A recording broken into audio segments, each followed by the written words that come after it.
Yo yo yo yo yo, halo semuanya. Gimana nih kabarnya lur? Semoga dalam keadaan sehat dan mood yang baik-baik aja ya lur ya.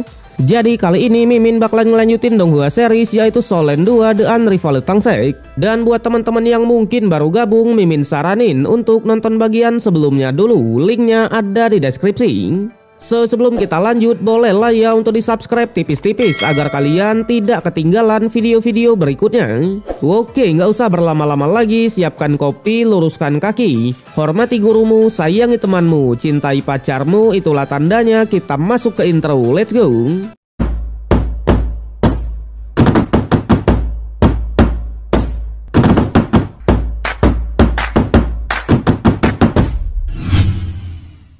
Cerita berlanjut, di mana Xiu'er sudah mengeluarkan teknik ke-6-nya yaitu naga haus darah.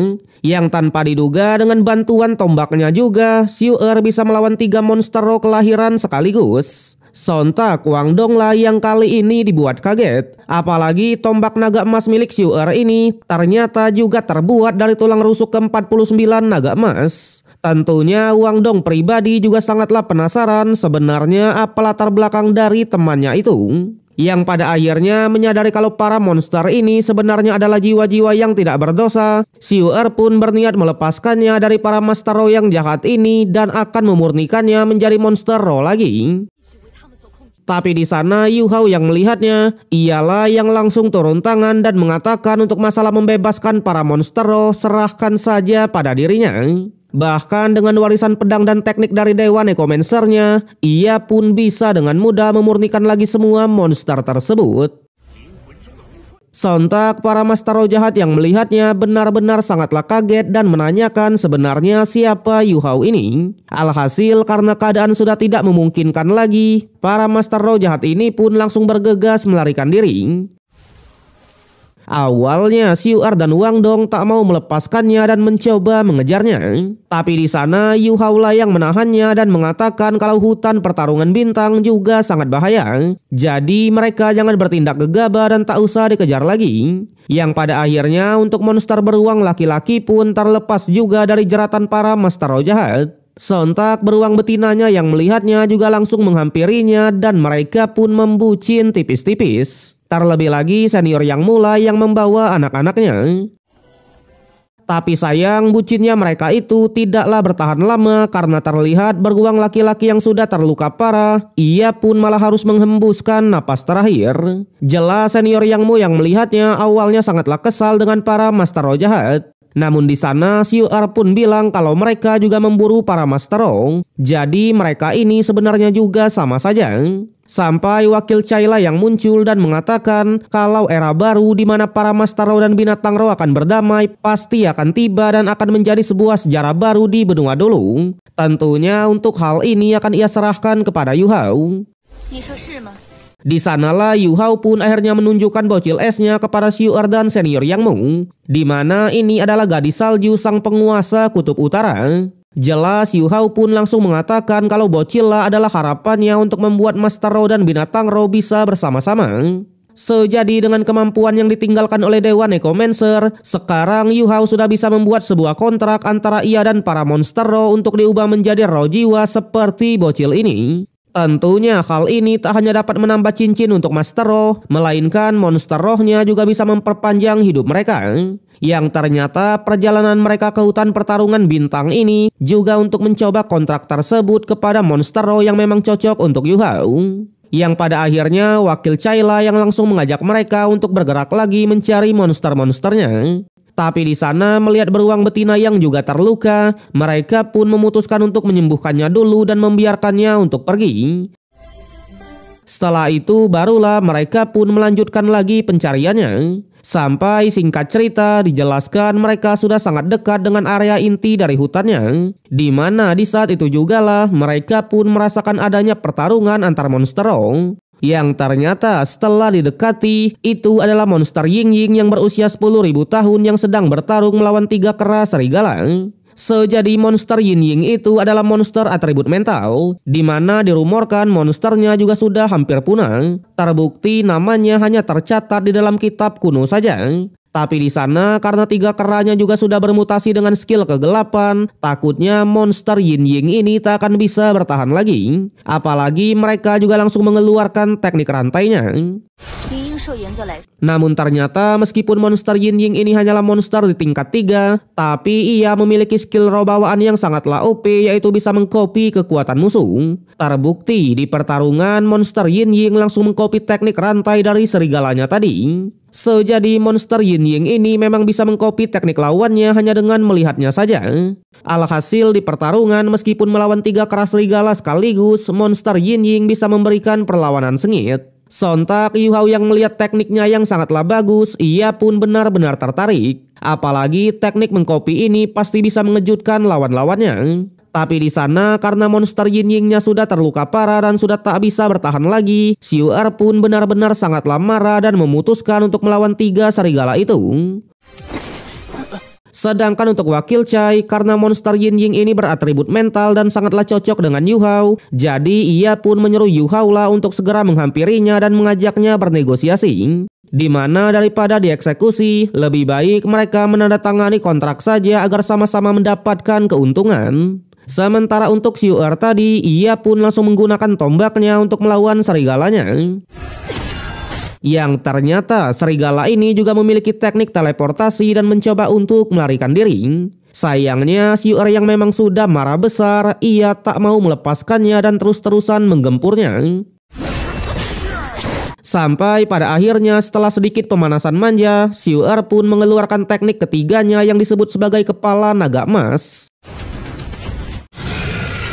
Alhasil hanya butuh beberapa detik saja monster tersebut pun berhasil dieksekusi. Sontak wakil Chai yang melihatnya sangatlah memuji Xiu Er ini sebagai pemilik roh pelindung naga emas. Apalagi monster serigalanya juga meninggalkan sebuah tulang roh. Sedangkan untuk Yu Hao, ia pun masih mencoba meyakinkan monster Yin Ying agar mau menandatangani kontrak antara tuan dan pelayan. Dengan begitu, meskipun tubuh fisiknya sudah tak ada, tapi setidaknya ia akan hidup dengan bentuk yang lain seperti bocil es ini. Bahkan ia juga masih bisa bertarung bersama dengan Yu Hao. Jelas bocil es yang mendengarnya juga mencoba meyakinkannya. Yang tanpa diduga monster Yin Ying pun setuju akan hal itu, yang membuat Yu Hao pun juga langsung bersiap-siap dan akan membimbingnya dalam menandatangani kontraknya nanti. Di mana mereka hanya perlu menggabungkan bakat dan jiwa roh bawaannya sebagai tanda jiwanya. Selain itu, Yu Hao juga menegaskan kalau hal ini harus dilakukan dengan ketulusan hati supaya bisa berjalan lancar.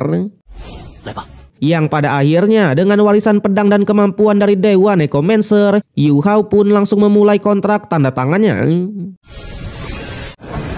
Sontak karena hal ini juga sangatlah menyakitkan, monster Yin Ying malah bergerak terus-menerus. Jelas Yu Hao pun mencoba meyakinkan untuk percaya saja kepadanya. Tentunya meskipun hal ini sedikit sakit, tapi setelahnya semua pasti akan baik-baik aja. Sayangnya monster Yin Ying tak tahan dengan rasa sakit tersebut dan tidaklah sepenuhnya mempercayai Yu Hao. Alhasil kontrak tuan dan pelayan pun seketika harus gagal dan monster Yin Ying harus meninggoy di tempat itu. Sontak Yu Hao pribadi sebenarnya juga sangatlah sedih. Tapi karena ini adalah percobaan pertama, wakil Chai lah yang mencoba menyemangati dan menyuruhnya untuk menyerap cincinnya saja. Apalagi ini bukanlah sepenuhnya salah Yu Hao, melainkan monster Yin Ying juga tak mau mempercayainya secara penuh.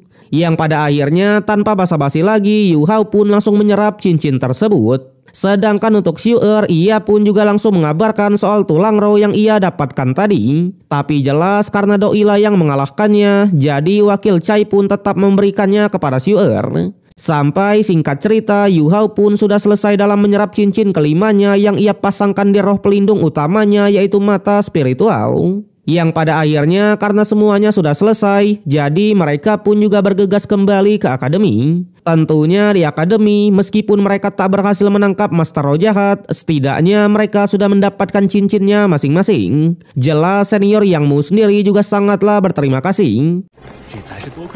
Namun di sana di akademi malah sangatlah banyak murid berkumpul. Yang ternyata Akademi Shrek kedatangan tamu yang cukuplah hebat, yaitu senior Jeju serta guru Suan dari Kekaisaran Ryu. Sontak Yu Hao yang melihat dua teman lamanya itu benar-benar sangatlah senang. Apalagi ternyata senior Jeju menepati janjinya untuk bertemu dengan musuh yang kuat, di mana ternyata ia sudah resmi keluar dari Akademi Kekaisaran Ryu. Sama halnya dengan guru Suan, setelah pertimbangan yang sangatlah matang, ia akhirnya memutuskan untuk menerima ajakan Yu Hao dalam bergabung dengan sekte Tang. Alhasil Yu Hao yang mendengarnya lagi-lagi sangatlah senang dan langsung mengajak mereka berdua untuk datang ke sekte Tangnya. Sontak melihat sektenya yang sangatlah megah, guru Suan benar-benar memuji Yu Hao. Apalagi Yu Hao masih sangatlah muda, tapi ia sudah mencapai banyak prestasi besar. Namun jelas Yu Hao tak mau menyombongkan diri karena faktanya semua ini juga adalah kerja keras dari semua teman-temannya.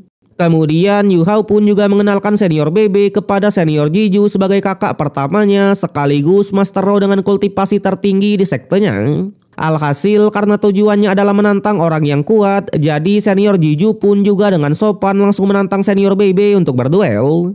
Untungnya senior BB juga tak keberatan sama sekali dan langsung mengajaknya ke arena. Di sana melihat senior Jeju yang masih menggunakan pedang lamanya, Yu Hao pun langsung memberikannya pedang yang baru, yaitu pedang penghakiman pemandu roh di level 8. Di mana pedang ini berasal dari Kekaisaran Ryu itu sendiri yang pernah digunakan oleh Marulong ketika turnamen antar benua kemarin. Tak hanya itu, pedang ini juga lah yang membuat kekuatan jahat di tubuh dari senior Xiao Tao keluar semua kemarin. Jelas karena pedang tersebut tak bisa dimanfaatkan oleh Yu Hao, jadi ia pun memberikannya kepada senior Jeju. Alhasil Jeju pun benar-benar berterima kasih dan tambah semangat dalam bertarung. Sama halnya dengan senior BB, sebagai take pertama, ia juga tak mau kalah dan langsung mengeluarkan teknik cakar naga petirnya.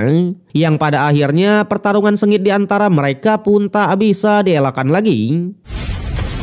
Awalnya pertarungan benar-benar sangatlah imbang, di mana serangan demi serangan sama-sama bisa ditahan. Sampai senior BB lah yang mencoba untuk bermain agresif dengan mengeluarkan teknik keduanya. Alhasil mau tak mau senior Jeju lah yang harus menerima serangan pertama kali. Tapi meskipun begitu, senior Jeju juga tak menyerah begitu saja dan langsung mengeluarkan potensial dari pedangnya yang sebenarnya. Di mana senior Jeju akhirnya menunjukkan kekuatan domainnya yang disebut sebagai keheningan. Namun sayang, pertarungan epik mereka ini malah harus terhenti sampai di sini. So, bagaimanakah kelanjutan dari King Yu Hao? Kalau kita lihat dari preview episode berikutnya, pertarungan mereka ini masih terus berlanjut. Sampai senior Jeju pun akhirnya mengakui kekalahannya dan siap bergabung juga dengan sekte Tang. Tapi di sana di akademi, Xiu ternyata membentuk tim dengan Hua Bin dan kawan-kawan untuk bertarung di pertandingan sparring. Namun sayang, kita harus menunggu sampai minggu depan untuk mengetahui kelanjutannya. So, terima kasih untuk semua yang sudah menonton. Sampai jumpa di konten berikutnya.